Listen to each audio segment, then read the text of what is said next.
happens. I can also change the background if that's too busy. Definitely no need to do that. It's ace. I love it. Please leave it. It's perfect. I just wish I could do better than my own surroundings. That's a shame. Well, you could put up some pictures on these walls. I could just get a huge like cardboard cutout of, I don't know, Root Hoyer or something, and just have him peering in. That note to self for future podcast recordings. Okay, so I think we are recording. So yeah, we are. I see it here in the corner. I'll do a little waffly bit of introduction, and then I'll sort of segue us into talking about the film, and then segue us into talking about your work, if that's okay with you. Sure. And we'll just chat till you get bored. But I don't know, 45 minutes ish, whatever. See what happens. Doesn't matter if it's shorter, longer, anything. Bear with me. Okay. Hello, everyone, and welcome to Dark Natter, the podcast where we take your favourite works of dark fiction, slice off their body parts, and replace them with cybernetic enhancements until only the merest echo of their original soul remains. I'm John Richter, and in today's show, I'm honoured to be joined by the absolutely ace cyberpunk writer and all-round great human, or possibly heavily augmented humanoid life form, Anna Mocikat, if I've said that correctly, which I think I have not. Hi. Yes, almost. So because you almost said my name correctly, I won't come after you and kill you in your sleep. So that is we're good. That is you made it. Just scraped in. Just so, yeah. And of course, part of the reason for me to be so flustered today is because this is the first time we've ever tried recording it as a video rather than just the audio. So for anyone listening in audio format only, I've got two screens in front of me. One is a little thumbnail of my, uninspiring bald head and a background of my room, and the other is Anna's absolutely ace Blade Runner-esque cyberpunk dystopian neon-drenched cityscape, which my computer is clearly not good enough to replicate, sadly. So this is great visuals from my perspective. Good. Glad you like it. I definitely do. And thank you so much for joining us. It's great to have you on board. Thank you for inviting me. I'm very excited about it. Hey, well, hopefully we will cover some of you and your work, but also, as our horde of sinister listeners know by now, one of the points of this show is for our guests to offer up a favourite piece of dark fiction, which we'll discuss and dissect and maybe, just maybe, deem worthy of a place in our hallowed hall of pain. Liam, my usual co-host, does a creepy laugh there, so feel free to have a go at a creepy laugh if you would like. That was pretty good. That was like a confident one, like an understated. That was the villain laugh. Excellent. Liam, he's going to have to raise his game in the future. Before we find out which deeply disturbing creation you've brought along for a discussion, why don't you take a minute to introduce yourself? Well, I am Anna Mocikat. I am an author. I write science fiction and cyberpunk novels. My latest book, which came out in May, is a cyberpunk story called Behind Blue Eyes. I'm very excited about. We maybe can talk about that later. Before I began publishing books, I originally went to film school and studied screenwriting and worked in the movie industry for a decade and in the video games industry for a couple of years. And then I got fed up with everything and started writing and publishing books, which I'm doing now. And I like everything dark. I'm a goth, so dark is my middle name. That's awesome. And it's, of course, we have met through the kind of online cyberpunk community, but we've never met face to face until today. So it's great to find out a little bit more about you.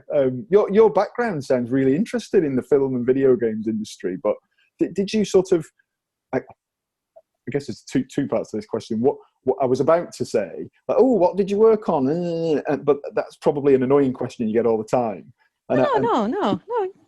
Go ahead. And then I wondered if maybe as well as the kind of highs of that period of your life, maybe it'd just be interesting to understand what led you away from it and why you wanted to get more into the writing side.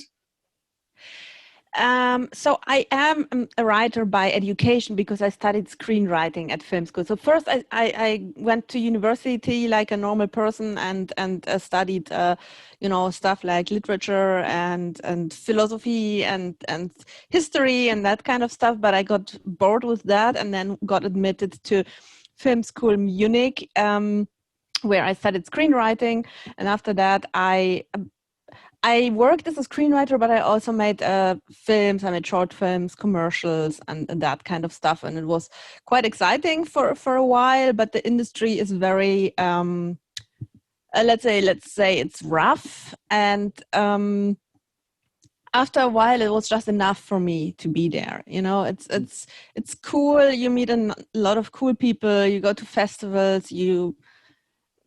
All the fancy stuff you imagine, you do that, and but it also has big downsides, very dark downsides. Oh wow! And okay. dark in not the fancy way. Yeah. So not the good that's bit why of darkness that we like on this show, the bad bit, which yes, not the cool darkness. So no. that's why after 10 years or something like that, I had enough of it, and then I went into the video games industry where I worked as a game writer, and that was fun for a while, but I always wanted to write books and publish them, and so finally I made this step and made this dream come true. That's fantastic. After a long time. And I guess that is I mean, obviously that's how we know each other is through writing, and it definitely feels to me like you've, as a writer, whether you're self-published, traditionally published, you still got a huge amount of creative control. You are the soul. It's just you sat there writing it. Now, there might be editor input and there might be publishers wanting to change the title, and that can get a bit annoying. But really, you've got a large amount of sort of autonomy to sort of do whatever you want. And I guess in the video games and films industry, you're a lot more dictated to by huge sort of groups. Yes. I mean, in the video games industry is really very, very much teamwork, and so you have a very little influence of what you do and what you don't do. So it's very strict, and I kind of always felt a little bit like in a cage creatively. So my creativity, so it wasn't my dream job, to say it like that. It sounds better than it is, it sounds extremely cool, the video games industry, but it is really very strict and very, you're very limited in what you can do and what you can't. And in the movie industry, it depends. If you're a producer, if you produce your films, then it's you only need to deal with the people who give you the money. If you write for somebody else, like I was part of a writer's room for a while for a TV show, and there you really have a lot of restrictions, and it's also very strict how you work and what you have to deliver. And so it's of course the writing a novel is pure freedom compared to that.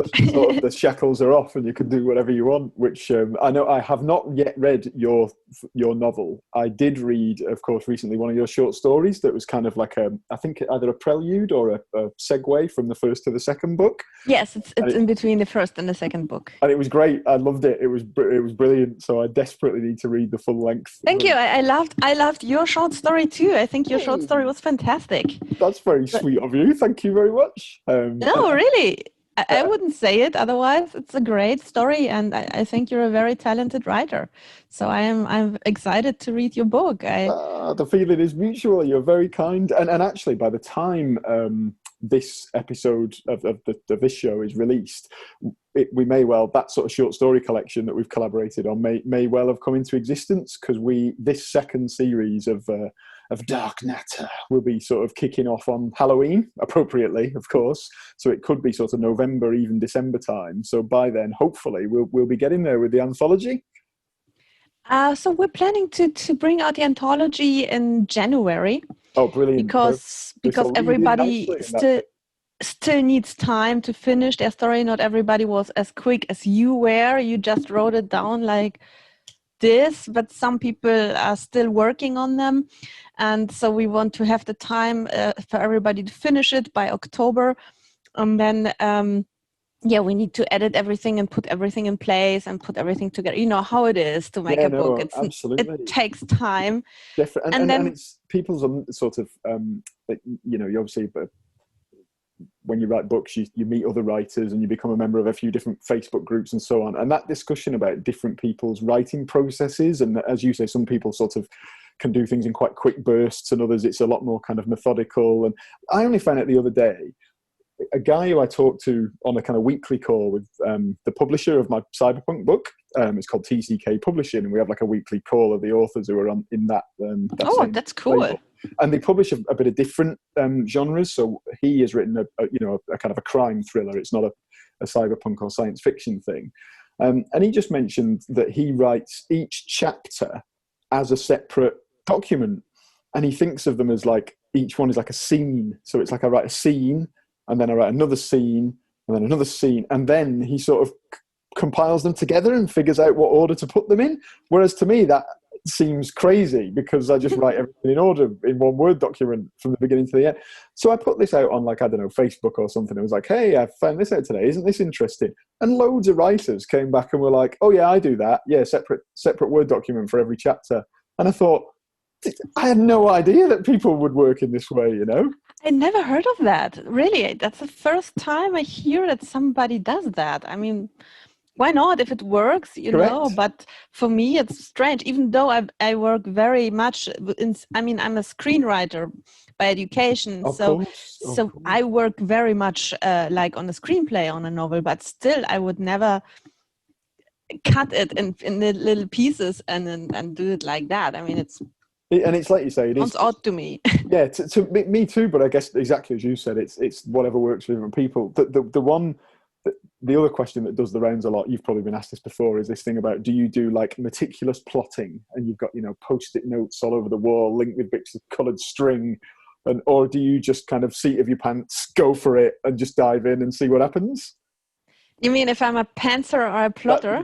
That's it. A pantser is the phrase, isn't it? Pantser, yeah. I know. So I was on another radio show a couple of months ago, and we talked about that. And because of my funny accent, I said pantser, and the guys understood panther. The big cat.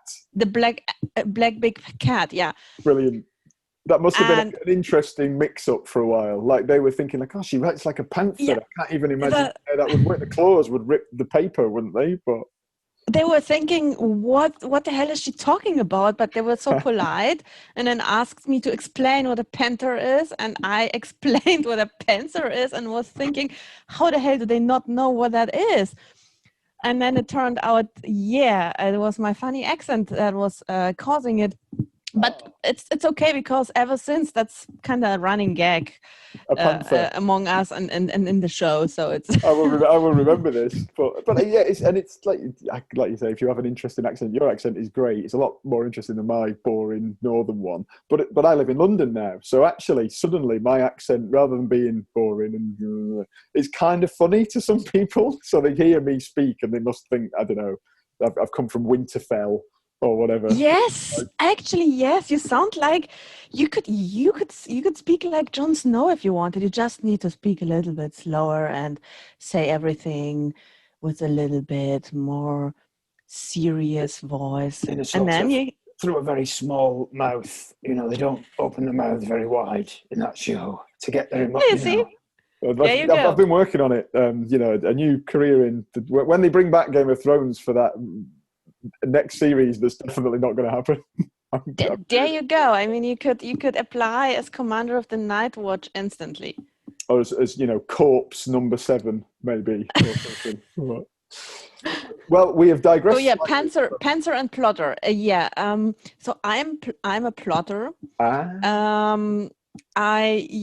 Of course, because I come from screenwriting, if you write a screenplay, you have to plot. You can't just sit down and write something. Okay.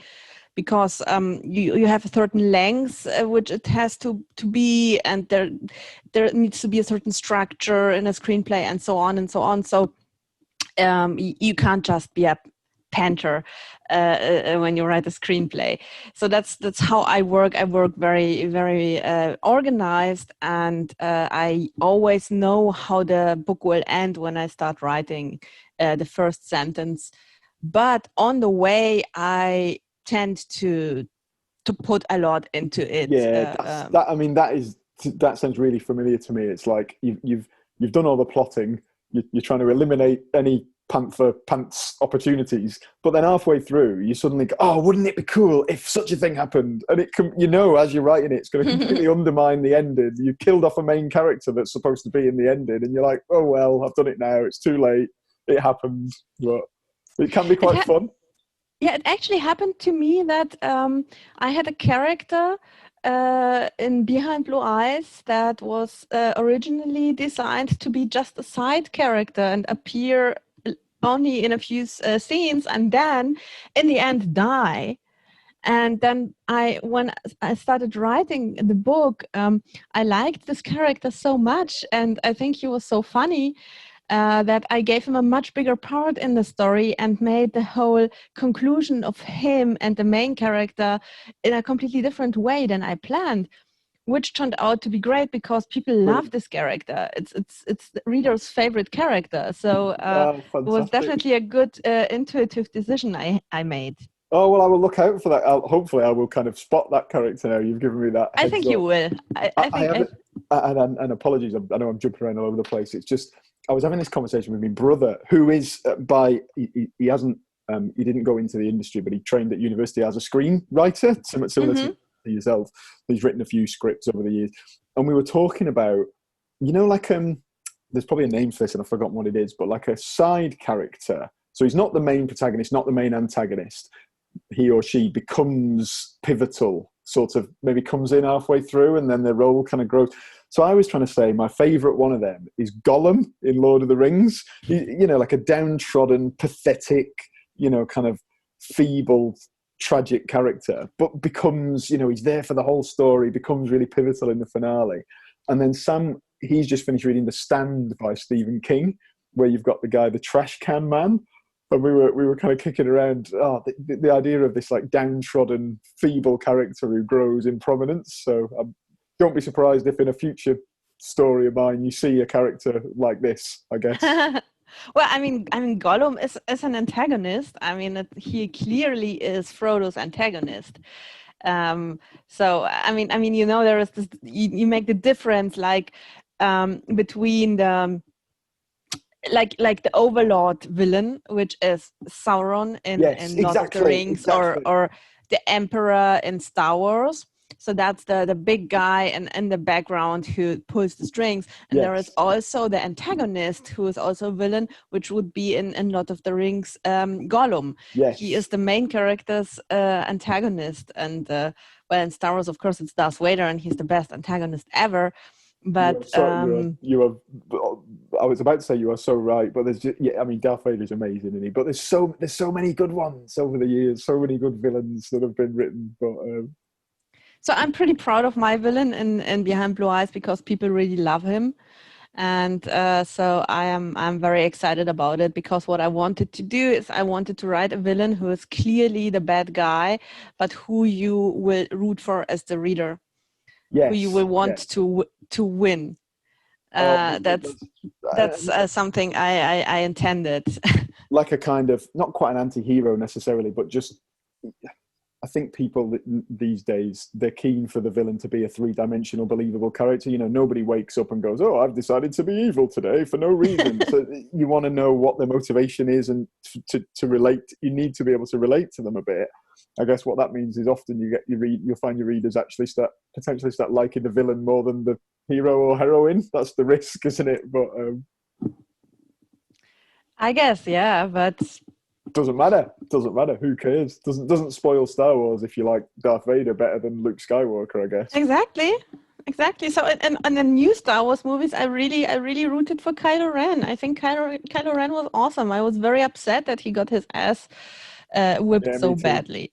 He didn't deserve it, Poor guy. Imagine you're Kylo Ren. Imagine you're him, and you so your dad is Han Solo, okay? That's horrible because he's the coolest guy in the universe. Yeah, how are you going to live up to that? He looks like Harrison Ford. And then and your granddad is Darth Vader, who is the greatest villain of all times, and before that was the greatest Jedi of all times. And then there is you. I mean, that's really bad. That's really a bad. To be honest, he held it together quite well. Like that's like like all these like Hollywood superstars, children who kind of go off the rails and they get into trouble. I'm surprised Kylo Ren didn't go that way, to be honest. But he tried very hard to be like granddad, and he kind of failed. But I rooted for him. He was my favorite character. So. Well, I am absolutely dying to talk more about Star Wars to you, but I'm going to hold that for a future episode when we hopefully have you back on the show. Because anytime.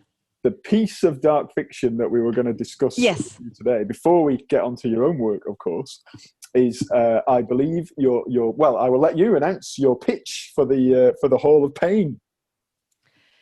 Oh, okay. So.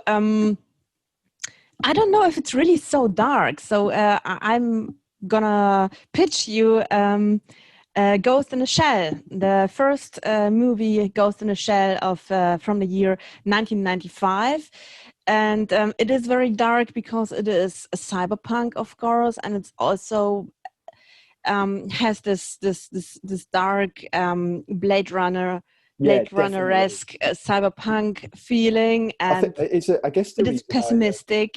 It's a dystopian future kind of thing, which is obviously a big part of the kind of cyberpunk aesthetic. But I suppose a reason that we pitch this podcast as a dark fiction rather than a horror podcast is because there's loads of that. To me, there's a huge swathe of great fiction that it definitely isn't horror, but is very dark. And I almost think all cyberpunk could fit under that banner because part of cyberpunk is that not just dark in the sense of the sky is dark, but it's the whole thing. Exactly, just like the background, which is so good. I keep getting distracted by some of the things going past. There's one that looks like a big Easter egg, and it's like making me really want to eat some chocolates. It's like a big gold thing. So if I keep staring off, I'll say, there it is. Oh, that looks amazing. But yeah, so don't worry. I definitely think Ghost in the Shell qualifies for the show. When did you first see that movie? I saw this movie for the first time in the late 90s, and I don't know, that was for me like a mind-blowing experience to watch this movie for the first time. Not only because it's so dark, but because I think this kind of this human machine hybrid beings are very scary in a way. Yeah, it's scary. It's not just scary that you might be confronted by one, but it's more the scary bit is the idea of yourself becoming one and literally losing. It's kind of body horror in a way. You've lost. It is with robotic ones. It's exactly a concept.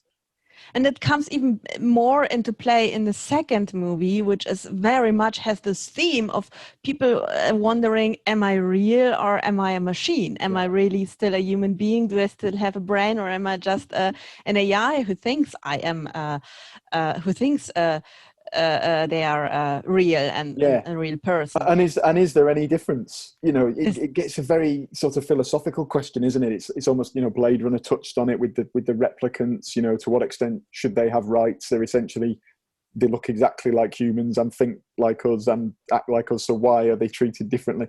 But it opens up a whole. I mean, I guess this is what attracts us both to write in that genre, isn't it? It's a real fascinating kind of topic. It is, definitely is, yeah. And so for me, that was the first time I saw this in this way, was in Ghost in a Shell.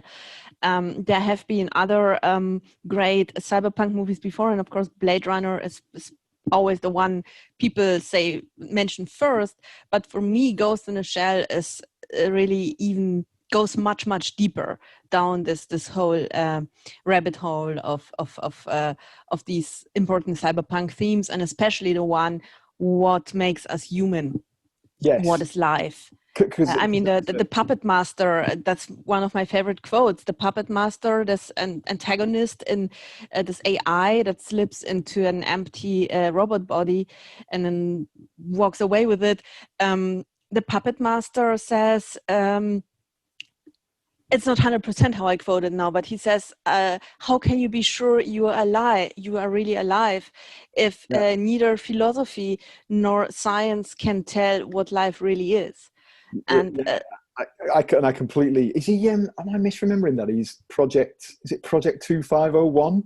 Is that right? He's like the sort of project that created this entity that's, as you say, then able, effectively it becomes kind of sentient and starts to occupy available robot bodies to whatever it wishes to do. Yeah, I don't remember the name they gave him. I just know him as the puppet master because so good. But that is a question, because I mean, without going too far down the philosophical kind of rabbit hole, I sometimes think that so the concept of life gets kind of venerated by our society, and it's this real important binary distinction, that things are alive and other things are not alive. A rock is not alive, therefore we don't care about rocks, but a tree is alive, therefore we care a lot about trees and we don't want to hurt them, and an animal is alive.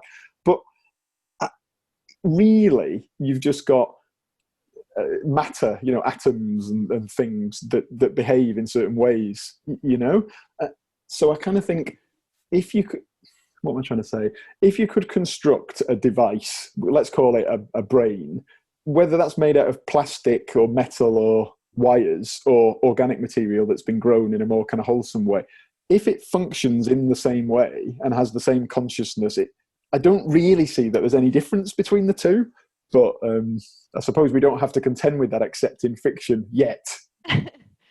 So I put a lot of thought into that, obviously. I mean, we all do when we write in that genres. And I am pretty much convinced that AI will never be able to be human. I think we will eventually have the singularity. That's actually a very, very probable scenario we might face one day. And I also think that it is completely wrong to design humanoid robots and make them work for us, make them smart and then work for us, because what we are designing basically is a race of slaves. Yes. And that's wrong. It's ethically, in my opinion, it's ethically wrong to go down that path in the first place. And eventually they will be upset with us, which is also very understandable that they will. So that's one thing. However, for me, it is, I don't think that a machine will ever be able to think like a human being, as long as it's really, a machine based on a computer.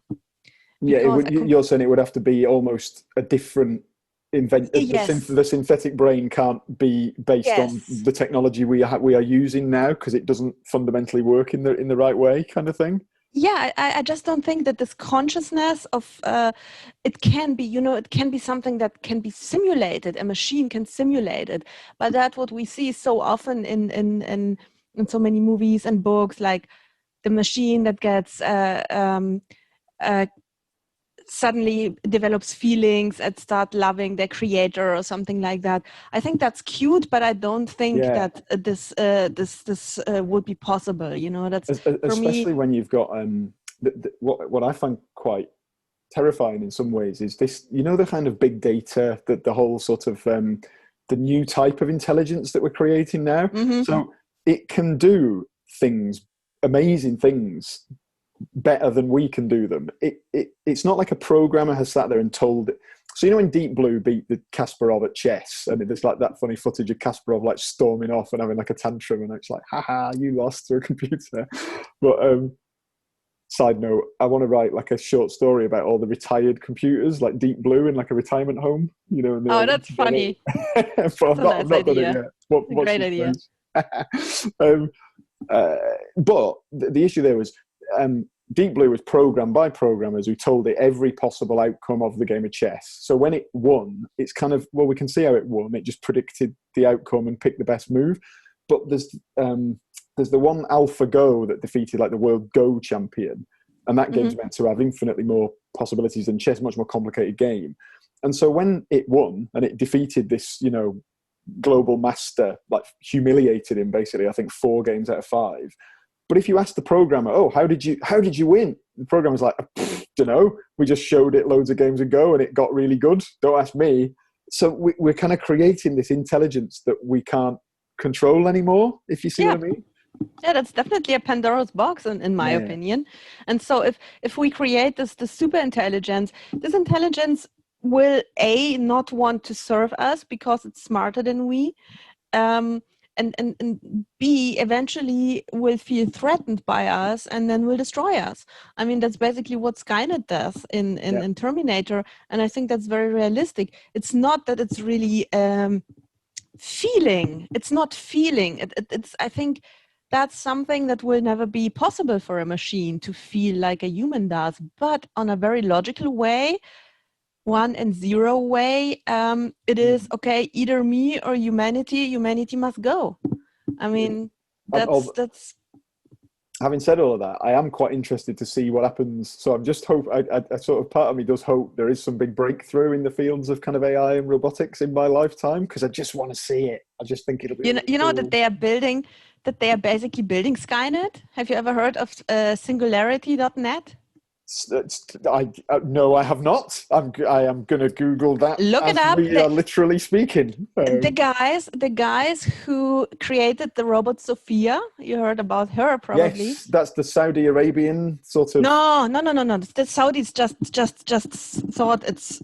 The Saudis don't give women rights, but they gave a robot. To a robot. A robot. So that's basically. I don't know. Anyway, no, but the guys who developed Sophia definitely are not Saudis. They are also working on basically Skynet, a big global computer network. And if you look it up, it is horribly scary. And it is... The world's first decentralized AI network has There arrived. we go. And they call it Singularity Net. I mean... Honestly, I don't think that's funny. They may as well have called it, like, I don't know, Apocalypse. Doomsday, yeah. Doomsday. Why not Skynet? Probably because Warner Brothers would sue them if they called it Skynet. But otherwise, they would have done, judging by that slightly. I mean, come on.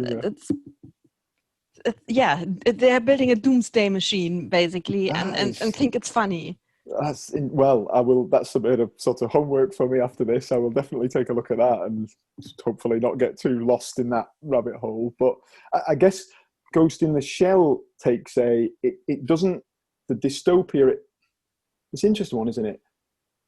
What it presents seems dystopian because the world just seems like a pretty dark, miserable place. All this kind of augmentation. You've got some pretty grotesque people in there. Just visually kind of. There's the murder in the second film, which I love, by the way, the second one, possibly even more than the first. There's like a mutilated dead body, and they establish, we're looking for a guy with an illegal modification. I think it's like the crab claw. And then when that guy finally turns up and he's got the kind of classic cyberpunk mohawk and eyes replaced by wires, and he's got this huge metal pincer instead of a hand. And I don't know, although it looks really cool, I'm not sure I would want the world to be like this, Yeah, I think so too. It's really scary to imagine. I mean, basically, it's creating monsters. Yeah. It is really creating. That's also a theme behind Blue Eyes. This whole Frankenstein's monster theme is a very important side theme in my work, because that's basically in a way what it is. And but I have to say, I don't think that Ghost in the Shell is so dystopian, actually. So the society itself doesn't have this this high-tech, low-life aspect that much. So basically, life is pretty good for most people there. Yeah, it's you're more right. This whole what is scary is this whole machine-human hybrid thing, which is kind of disturbing. I mean, they managed to make it really disturbing. And it's what I like so much about the movie and the whole Japanese approach to that, because very often the Japanese cyberpunk movies are way more in this direction, which is more subtle than the Western version, which is basically always the same, like with the poor people living somewhere in the dirt where the high society lives in the towers. That's the kind of thing. It's very typical for the whole Western cyberpunk genre, and that's it's a really good different point. in Japan. It's almost like Japan's whole relationship with technology is much less fearful. I guess they're generally very positive about technology as a nation, or historically we associate them with, new video games and all that stuff. So yeah, I suppose I've never really thought about it that way, but you're right. Ghost in the Shell is not dystopian in the sense that its society seems to be functioning quite well. It is, yeah. It's just futuristic, and there's a lot more, as you say, kind of augmentation. Bato, that obviously he's not the main. Bato the main is awesome. I love Bato. Bato is so cool. So the first movie, in effect, is kind of the secondary character. Is that the I don't know what the phrase is. Not the deuteragonist. That would be the sidekick. The sidekick, yes, good. I like it. Yeah, he's basically a really big. The sidekick is the word for it, actually. a big muscle-bound sidekick. So you've got Major Kusunaga, who is the sort of beautiful, almost entirely mechanized kind of main character, and that I guess that's what the title alludes to, isn't it? Ghost in the Shell. Is she even really there anymore, or is she just a robot now? He's got more prominent, in a way, kind of, even though he's probably more human still, he's got the eyes replaced by the kind of infrared, which they look really cool, don't they? So I could be persuaded to get one of those maybe in the future. I don't want to have anything like that in me. No, the more I think about it, the more horrifying it feels to me, to be honest. And the way how it is, Motoko, who is basically only a brain in this metal body, that's kind of scary. And that's also something I have in my book. So to say it, why I picked also to talk about it is because it's such a great inspiration for me. So Ghost in the Shell probably inspired my whole creative work more than anything else I have ever seen or read. So everybody always says, oh yeah, it's, Blade Runner or Neuromancer or something like that. Oh, William Gibson, yay. For me, it's Ghost in the Shell. That's brilliant. It's my biggest inspiration. I love it so much. And so I brought in a lot of references to it in my book. And so I have this aspect. They have been, they don't have full cyborgs there. They don't have them like Motoko is with a full body with a brain, because they realized that it doesn't work, because the human brain gets some kind of claustrophobia when you do that. So let's move on, if that's okay, Anna, to talk a little bit about your work. Is that that's the theme, is it, or that's a component of Behind Blue Eyes? Is that there's a restriction to the level of augmentation that you can subject a brain to? Yes. So they have been. So the main protagonists are these cyborgs, and they are elite soldiers, basically, who have been created to protect the perfect society, which is a utopia, but it's only a utopia disguise, because in truth it's a totalitarian system. But it disguises itself as a utopia. And so these guys basically have been created to hunt down everyone who disagrees with the utopia and kill them. And they also fight hostile cyborgs from other corporations. But so that's the two things they are created for. And so they have put a lot of money and research and everything into these guys. They are called guardian angels. And they figured out, first they wanted to make them metal like in Ghost in the Shell, but then they figured out that the human brain goes insane when you do that, because they call it claustrophobia. Okay, that's good. I like it. They have been doing a lot of tests and testing, and then finally came out with the 60-40 rule. So the maximum you can put into a human body is 60% of the body you can replace and make it a machine, and the rest needs to be human. So you still can eat and sleep and have sex. That's also very important for them in my story, because the whole society is extremely sexualized. You need to have these 40% so they can still, the human brain still can think it's human. It reminds me, actually, just, you know, when things just trigger a memory. When you watch a film that's quite an adult film when you're too young, and I did a bit of that when I was like, you know, watched Terminator when I was about 8. Oh yeah, me too. And I'm sure, probably a lot of people did, to be honest, or certainly those of us who like all this dark stuff, maybe that's why. That just put me in mind of, remember RoboCop 2? There's so the whole premise of RoboCop obviously is he's dead, but they've sort of managed to save his brain and put it into this machine body, so there's barely any human left, but he has got a brain. And in the second film, they're trying to, I think it's OCP is the corporation, they're trying to make more RoboCops, or, you know, more robotic policemen.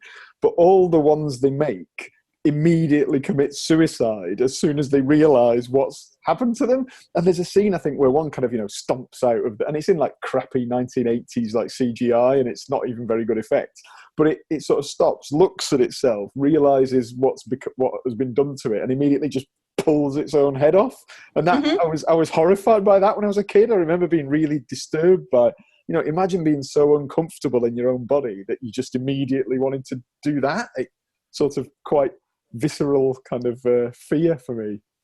Yeah, so that's why I came up with the claustrophobia you experience. Your brain realizes what you are, where it is, and you go crazy. So that was the thought I had behind it. I even didn't think about that's RoboCop, but now that you say it, yes, of course they had that idea there too. Oh, but this, I mean, very, very different, of course. But it just sort of triggered that thing, and because it's such a good. I mean, there's so much scope there. You could tell it from the perspective of the people who've got the augmentation. You could tell it from the perspective of people who are scared of people who are like that. And I guess you're kind of covering all the perspectives in the book. I put tons of thought into my book, I have to say. So I have thought about every detail of these cyborgs, how they function and why they are as they are, and so on, and also why they exist. It's explained in the, I think, third chapter of the book. So I don't spoiler anything if I talk about it, if someone wants to read it. But of course, yeah, no, keep it up, keep the surprises up your sleeve. It's explained definitely. why they exist is because they also have high developed AI, and so they have a full robotic army and AI doing a lot of stuff in society and so on. But they need these cyborgs. They need these human machine hybrids to hunt down humans, because they say only a human brain. So humans tend to act irrationally and without logic, and it's only a human brain that can understand and anticipate human behavior, because AI fails on that. Yes. And that's why they have them. That's why they have these cyborgs to hunt down humans, because if they send out the Terminators, they have them too, basically. But they can't. They will be outsmarted. They outsmart them because they lack the ability to think. You know, lateral thinking, I guess, is the word, or you know, think illogically. If you think impulsively, or you know, think outside the box. Is in Terminator, I mean, why John Connor and his people, why they even have a chance, is because they outsmart the AI, right? Yes. With human thinking, which goes like this, and then AI is very straightforward with everything, and that's how they are even able to stand a chance against this enemy. And that's exactly the same aspect I used. So they realized, okay, if we really want to get humans, we need a human brain. And there's a bit there, I guess, part of the kind of what really resonates about that is it seems so plausible. So one, we've already seen autonomous, you know, drones and things like this. So with machines being deployed to kill humans, that's already happened. It has happened. People have been killed by robots. I think the first ever sort of official one, there's a guy, it was like a rifle wielding, you know, like a crazy guy who's shooting people basically. And I think the police piloted a bomb disposal robot into the scene, but ironically to blow him up with the explosives. So, you know, it is now already happened, documented, a human has been killed by a robot. So we've already breached that kind of milestone. And then you can imagine, as you say, a totalitarian state, they exist now in the world. So you combine those two, that style of government with that type of technology, and it doesn't seem a particularly far-fetched outcome at all, really, that they'd be deploying things, or, as you say, kind of hybrid, augmented people in that way. It's scarily real.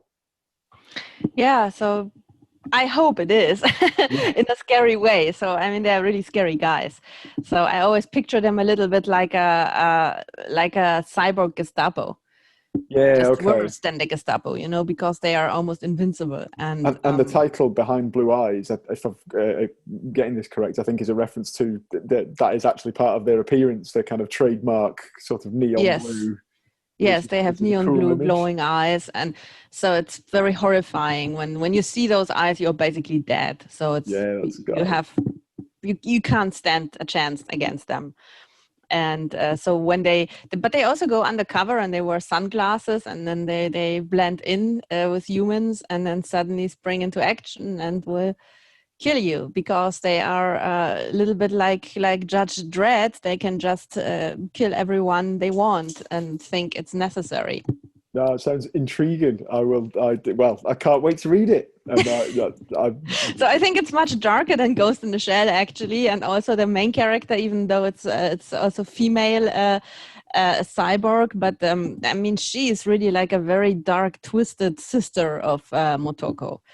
Yeah, okay. And that's one of the ways that, as you say, the kind of influence comes through. It is funny sometimes, isn't it, to reflect on what are the things that have influenced you the most, like, because sometimes it is just a handful of things. Like I won't bore you with what mine are, but it's good. So what is it for you? What influenced you most? Is there a movie or a book or something you said, okay, that was like the trigger for me to write this genre? I write in different genres. So me big influence in some ways, I'm a big fan of Silent Hill, the video game series Silent Hill, particularly Silent Hill 2.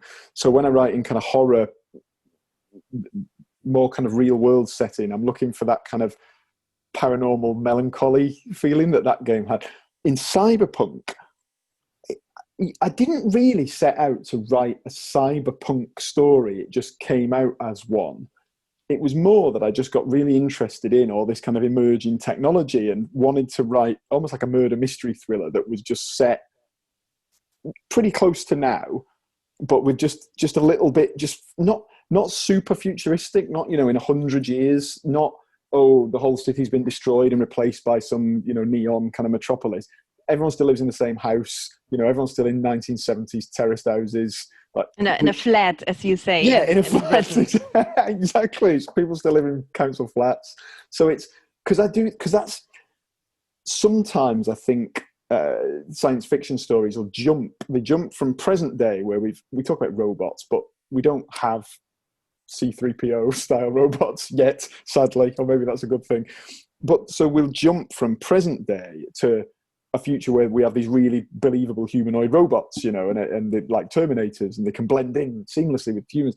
And I'm just kind of interested in, like, what's it going to be like in the transition? So, like, in 30 years, what will exist? Driverless cars, definitely, will be on the roads.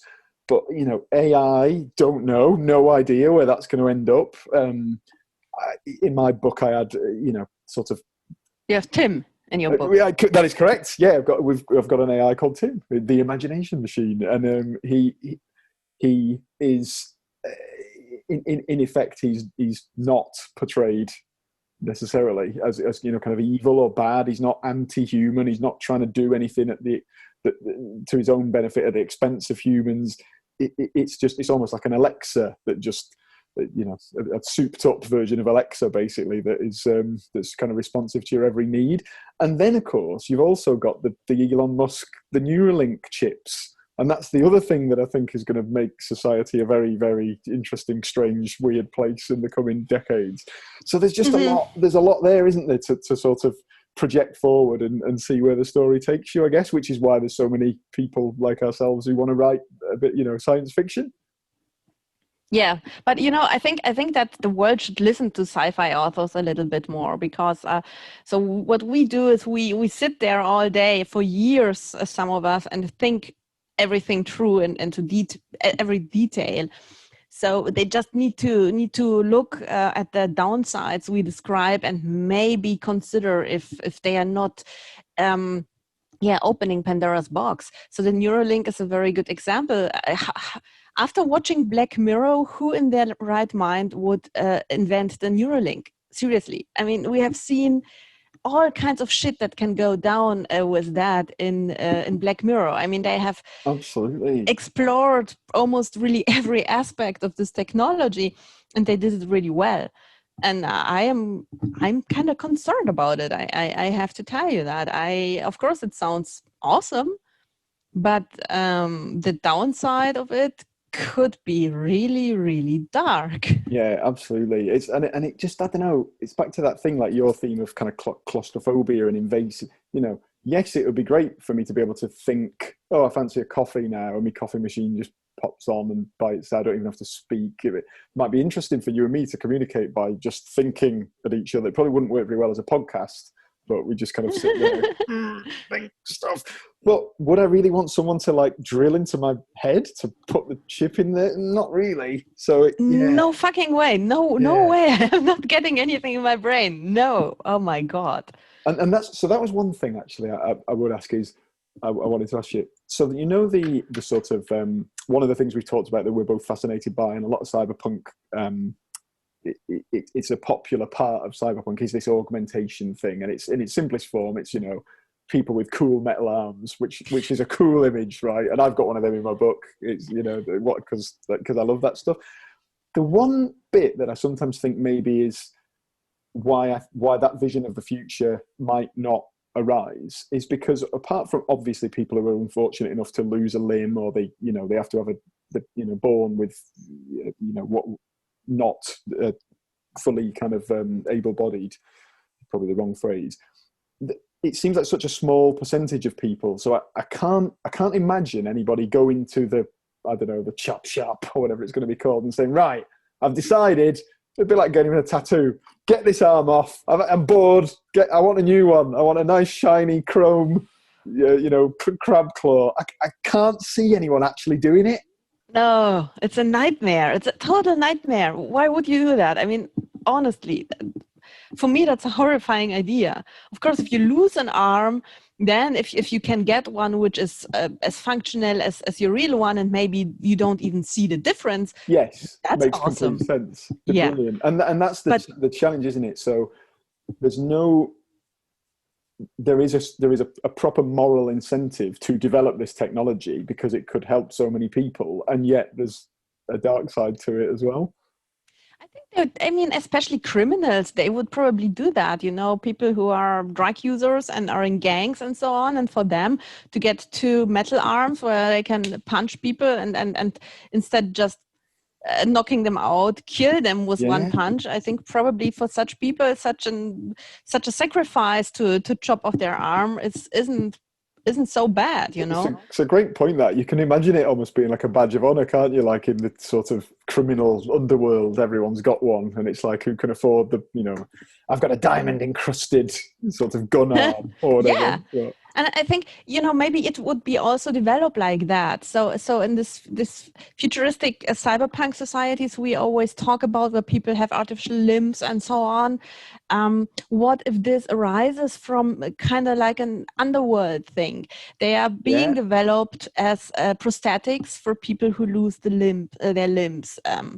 And so that's where the technology comes from. But of course, eventually it will reach the black market, and it will reach channels where it shouldn't be, and there is where like a crime comes into place, where people would use such arms because it makes them stronger, and it gives them an advantage over the neighborhood gang. And it's a visible sort of visible status symbol as well, you know. It's almost like, look at this. Basically, you've convinced me. I want one now. I've completely done a 180 on this. I'm going to get one tomorrow.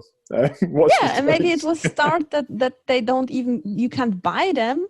You just catch some guy who has an artificial prosthetics arm, and you kill him and take the arm and use it for your own gang, you know. That's something I could imagine, how this kind of technology could really go into society, and then maybe eventually become so normal that that we reached a point like in cyberpunk 2077 or other cyberpunk stories. No, well, and who knows? It's going to. Hopefully, we're both still around in 2077 to see what it's like. I think we'll be all right. You know, I have no idea how old you are, but I suspect you are younger than me. So I think you'll be fine. Well, we will be old people. Old people with cool metal arms, though. Yeah, that's what we've learned. Hopefully it won't turn out like the society in my book Behind Blue Eyes, because there all people are being euthanized. Oh, okay. So and this is the motivation for that almost a kind of, you know, you're no longer useful to society, so it's all out of free will, because why should you want to continue living and suffering if nobody needs you?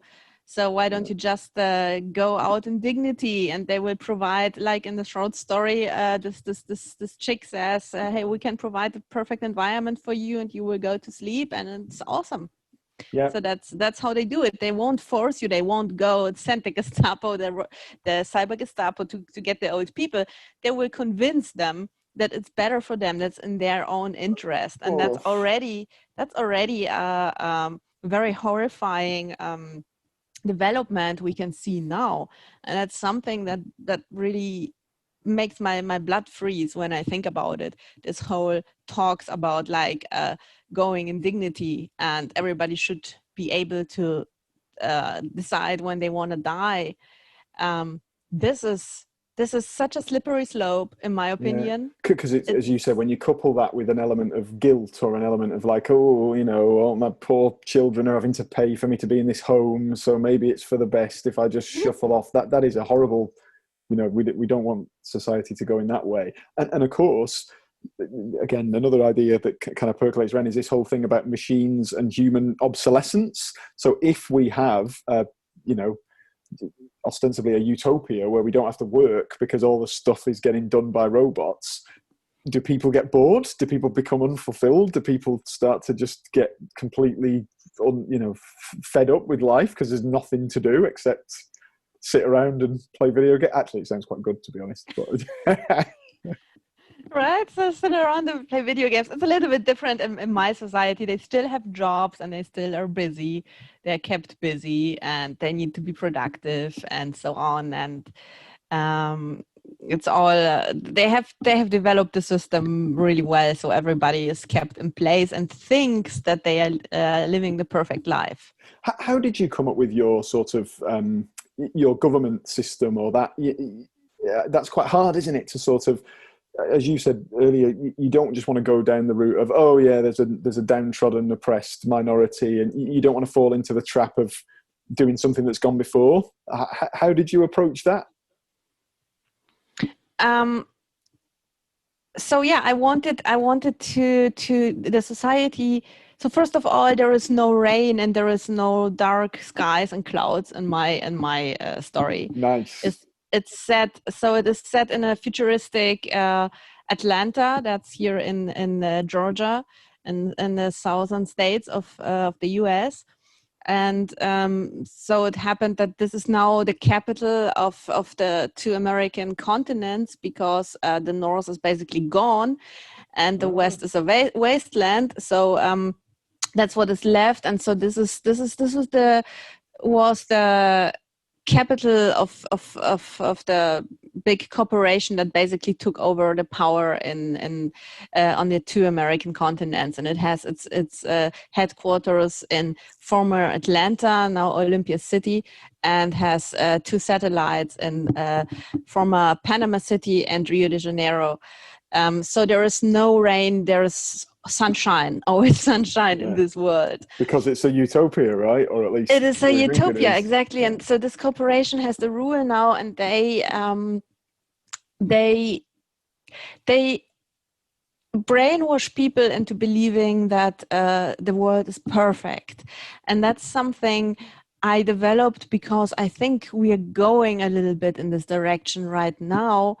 This kind of like to try to, as if everything that was before was bad, and we want to establish a new life, a better life, a more progressive life.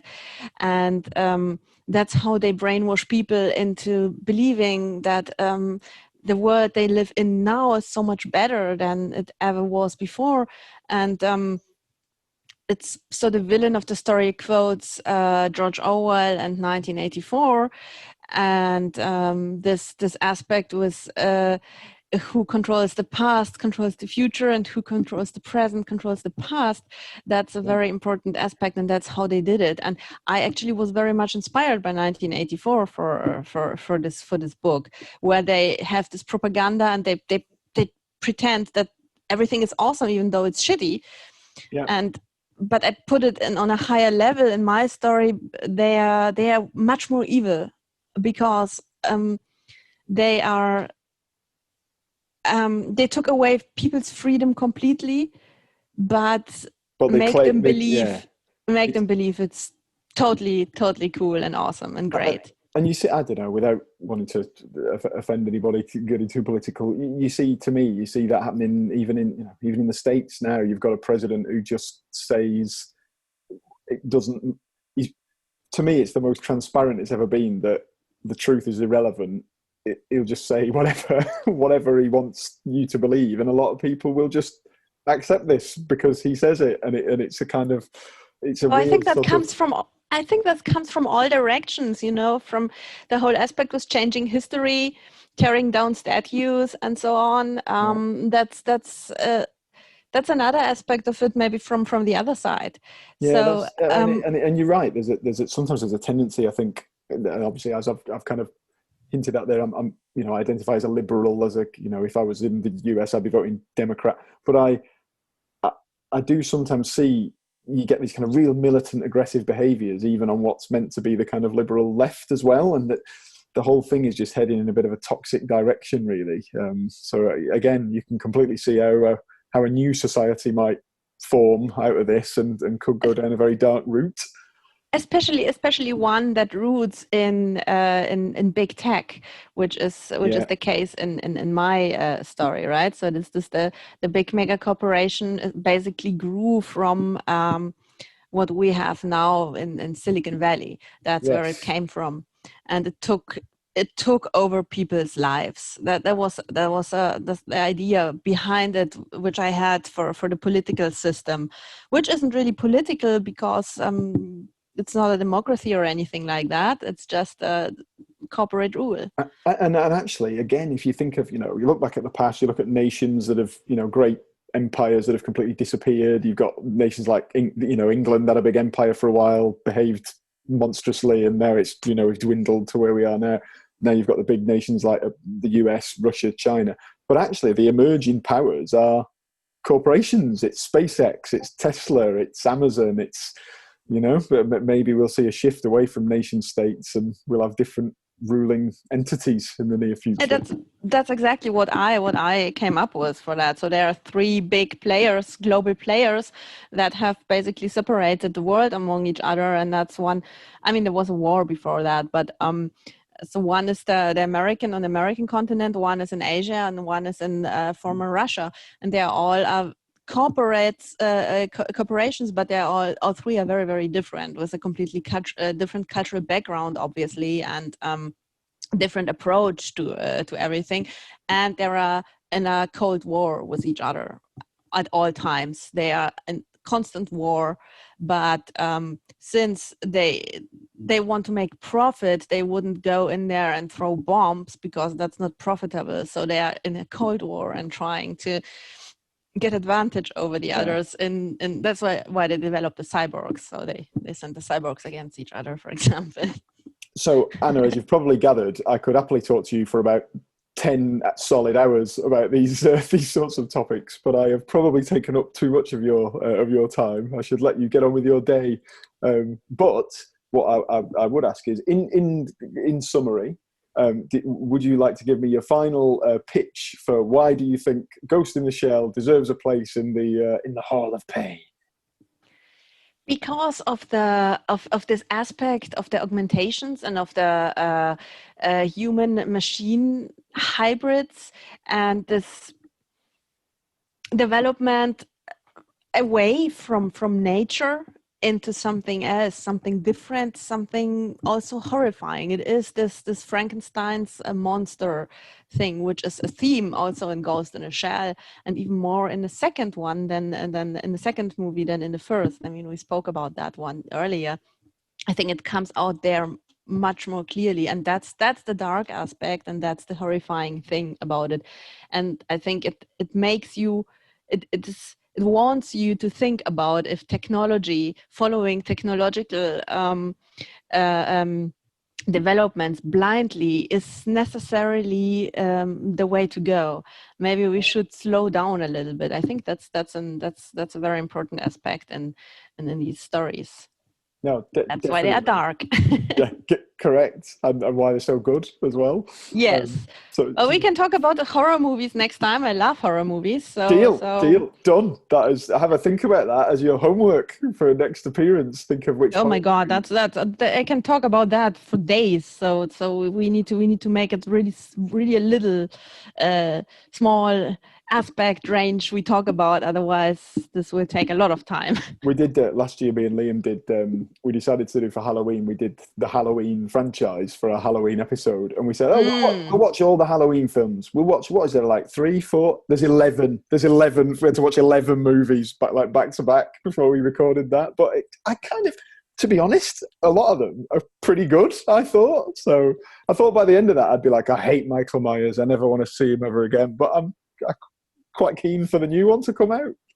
Really? Yeah, I thought the 2018, controversially, I thought the 2018 Halloween was really good, and a load of people hated it. So I'm possibly in a bit of a minority there. It doesn't scare me so much. I think they're cool, but they are, for me, not scary. I rather, I'm freaked out new. Like something like The Conjuring or something like that. That's the kind of modern movie that completely freaks me out. Yeah, like Hereditary. That was quite. I find that quite a terrifying experience in the cinema. Yeah. Well, thank you so much for inviting me. I had a blast. No problem at all. It was a pleasure. Ghost in the Shell definitely is. We are delighted to welcome that into the Hall of Pain, of course. Not just because if I didn't, you would send the guardian angels round to execute me mercilessly with their, cold blue stares. And also highly recommended to any listener. Please do get yourself a copy of Behind Blue Eyes. Anna's. Is that your first book, Anna? No, that's my 6th book. But it's the first of this new kind of series, I guess? That's the first of the Behind Blue Eyes series, yes. And your other books are under the same name? Under my name, yeah. So I have a couple of books which are in German, so they are not so interesting for you and probably most people listening. But I also have the Shadow City series, and book 2 is coming out in 2 weeks. Oh, fantastic. That's a little bit different. That's post-apocalyptic sci-fi with a little bit of cyberpunk and a little bit of fantasy. So it's different. It's more the fun thing, whereas Behind Blue Eyes is more the serious thing, where a lot of stuff went into it. And if people wanted to seek you out or find your works on Twitter or any other sort of social media platforms, how are they best to contact you?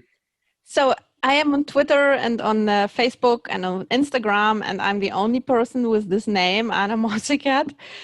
So it's really easy to find me. I am really the only person with this name because it's a very rare name, the last name. And if you go on Amazon and put in Behind Blue Eyes, it will be the first book that shows up. So that's also very easy to find. If you go into books or a Kindle store on Amazon, put in Behind Blue Eyes, that will be the first. And .com, in the .com Amazon, it will be even the first that shows up when you put Behind Blue Eyes in the general search. So it's above the Who. Yeah, brilliant. That's awesome. That's cool. Well, I will be doing that imminently. I can't remember. I think I've already bought it and it's on my Kindle, but I will check. I need to double check that. Well, I definitely have yours on my Kindle, and I'm very excited to finally read it. Hey. Oh, well, only when you've got a spare minute, because you are a busy person. But that is very, very kind of you. Oh, I'm excited about it. I bought it when it came out, so I am really, it's ripe to be read. Yeah, the time is right. The time is right. It's about time I read a new cyberpunk book, because I'm in one of those ruts at the moment where I'm not reading very much, and it's like I'm still writing, so that's good, but it's good to read as well. It's a weird paradox, isn't it? Sometimes when you're a writer, you can't really read because you're too busy doing your own stuff, but I need to break out of that. Absolutely. Yeah, I'm glad you recognise that, though. That's good. Yeah. It's not just me. Well, Anna, thank you very much again, and we would be honoured to have you back in the future. So yeah, hopefully watch this space. Anytime. Thank you very much. Goodbye. I never know how to end these things, so I just sort of cut it randomly and then splice some music on or something.